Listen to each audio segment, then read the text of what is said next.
Hello student, आज हम पढ़ेंगे श्वसन या इसको बोलेंगे रेस्पिरेशन।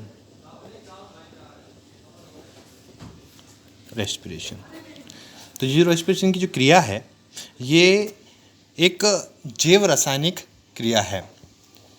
जैव रासायनिक क्रिया होती है। कौन सी क्रिया है ये? जैव रासायनिक है, मतलब सजीवों में कोशिका के अंदर होती है। अब जो जैव रासायनिक क्रिया है जिसमें जीव कार्बनिक पदार्थों का ऑक्सीकरण द्वारा अपेक्षाकृत सरलतम कार्बनिक पदार्थों में अपघटन करके ऊर्जा को मुक्त करते हैं। मतलब यहाँ पर जो ऑर्गेनिक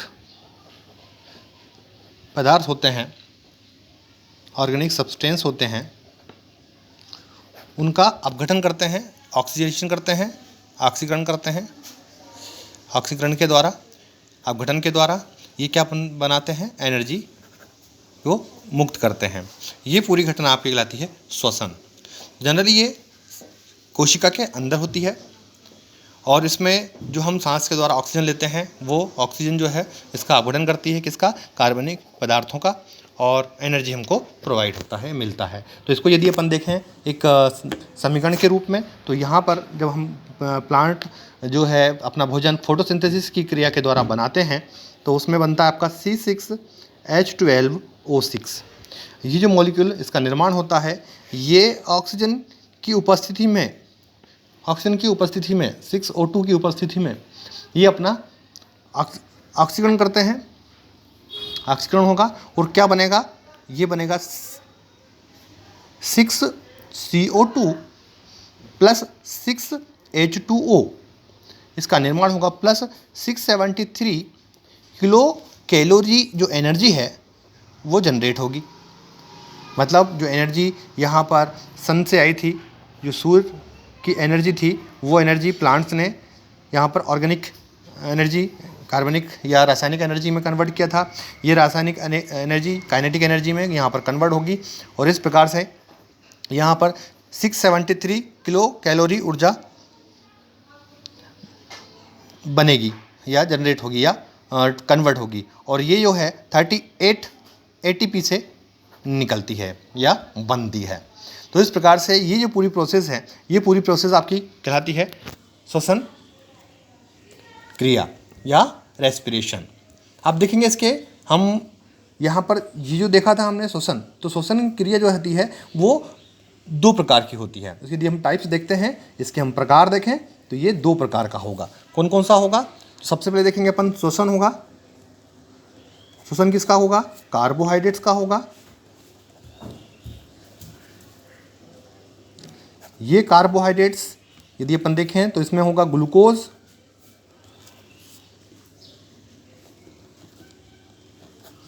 और ग्लूकोज जो है ये अपघटित होगा, ये दो प्रकार से अपघटित होगा। ये इसका ऑक्सीडेशन या अपघटन उसका दो प्रकार से होगा। पहला होगा एरोबिक, या इसको हम बोल सकते हैं ऑक्सी, या हम बोल सकते हैं वायवीय श्वसन, और दूसरा होगा अवायवीय या एनएरोबिक या अनॉक्सी। तो इस प्रकार से अपन देखें कि जो श्वसन है वो दो प्रकार का हो गया, एरोबिक और अनएरोबिक। एरोबिक देखेंगे अपन तो यहाँ पर ये जो जीव हैं, जो प्लांट्स हैं, एनिमल्स हैं, इनमें होता है, और अवायवीय जो है वो जनरली बैक्टीरिया में देखने को मिलता है या बैक्टीरिया उसको करते हैं। तो इस प्रकार से अपन देखेंगे यहाँ पर ये जो एरोबिक का समीकरण है वो मैंने आपको पहले बताया था C6H12O6 प्लस O2, क्योंकि ये यहाँ पर वायवीय है या ऑक्सी है तो यहाँ पर ऑक्सीजन की आवश्यकता होगी, तो 6O2, और यहाँ पर क्या बना था? यहाँ बना था 6CO2 plus 6H2O plus 633 kilo calorie energy है ना, जो कि 38 ATP, और दूसरा अपन देखेंगे यहाँ पर जो अनाक्सिक शोषण है वो अपन देखेंगे, तो यहाँ पर भी वही C6H12O6 होगा। इसमें क्योंकि ऑक्सीजन अनाक्सिक शोषण है, अवायवीय शोषण है, तो इसमें ऑक्सीजन की आवश्यकता नहीं होगी और ये बनेगा आपका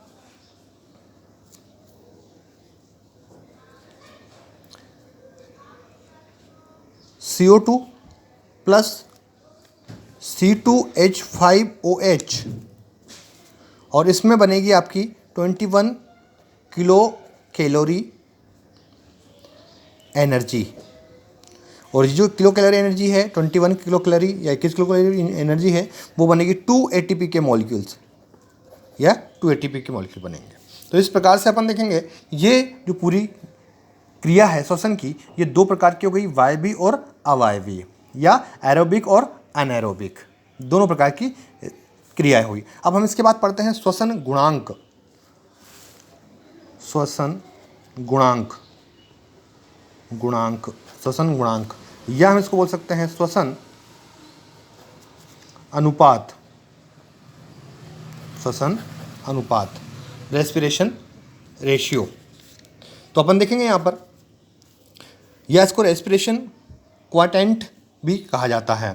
तो इसको हम रिप्रेजेंट करते हैं RQ के द्वारा, है ना। तो इसमें क्या होगा, विमुक्त CO2 का आयतन बटे अवशोषित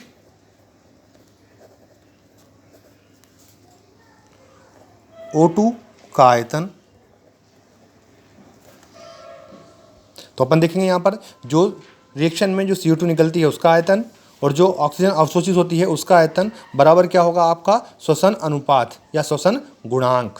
तो इस प्रकार से अपन देखेंगे, जैसे मैं एक एग्जांपल आपको बताता हूँ कि ये वाली जो रिएक्शन है इसमें अपन देखते हैं श्वसन अनुपात, तो यहाँ पर 6 CO2 और यहाँ पर 6 O2 और यहाँ पर 6 CO2 है। तो अपन देखें इसमें RQ क्या होगा इसका, तो इस रिएक्शन का पूरा ग्लूकोज का RQ देखें अपन, RQ बराबर क्या जाएगा यहाँ पर, ये हो जाएगा आपका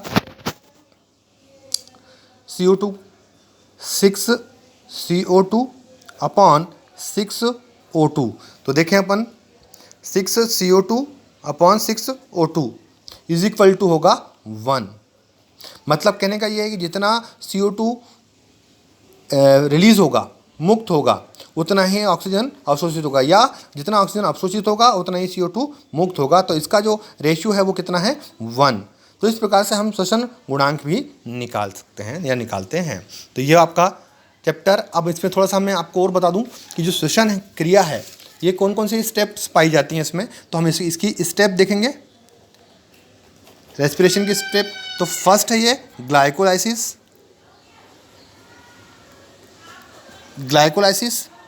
तो यहाँ पर ग्लाइकोलाइसिस के द्वारा ये रिएक्शन होती है। इसमें HMP शंट भी होता है, कभी कुछ सेल्स में HMP शंट के द्वारा ये रिएक्शन होती है। हेक्सोज मोनोफॉस्फेट शंट इसका फुल फॉर्म, इसका PPP पाथवे, PP पाथवे है ना। तो ये इसके द्वारा HMP शंट बोलते हैं या PP पाथवे बोलते हैं। यहाँ पर ग्लाइकोलिसिस है, इसको हम EMP पाथवे भी कहते हैं। तो फर्स्ट रिएक्शन ये हो गई। सेकेंड स्टेप देखें अपन इसकी, तो जो सेकेंड स्टेप है वो होगी ऑक्सीडेशन ऑफ पायरुविक एसिड, मतलब पायरुविक एसिड का ऑक्सीडेशन होगा। हाँ, तो ये पायरुविक एसिड का ऑक्सीडेशन देखें अपन तो दो प्रकार की रिएक्शन में होगी। फर्स्ट हो गया एरोबिक और दूसरा होगा एनएरोबिक। एरोबिक में अपन देखें क्रेब्स साइकिल। थर्ड अपन देखें थर्ड स्टेप, तो हम इसको जो क्रेब्स साइकिल है उसको भी हम थर्ड के रूप में मानेंगे, क्रेब्स साइकिल। और चौथा है ETS, मतलब इलेक्ट्रॉन ट्रांसपोर्ट सिस्टम, तो अब नेक्स्ट के हम उसमें पढ़ेंगे ग्लाइकोलाइसिस, मतलब अब नेक्स्ट पार्ट में हम पढ़ेंगे ग्लाइकोलाइसिस क्या रिएक्शन होती है और कौन कौन से एंजाइम लगते हैं, ये हम नेक्स्ट क्लास में पढ़ेंगे।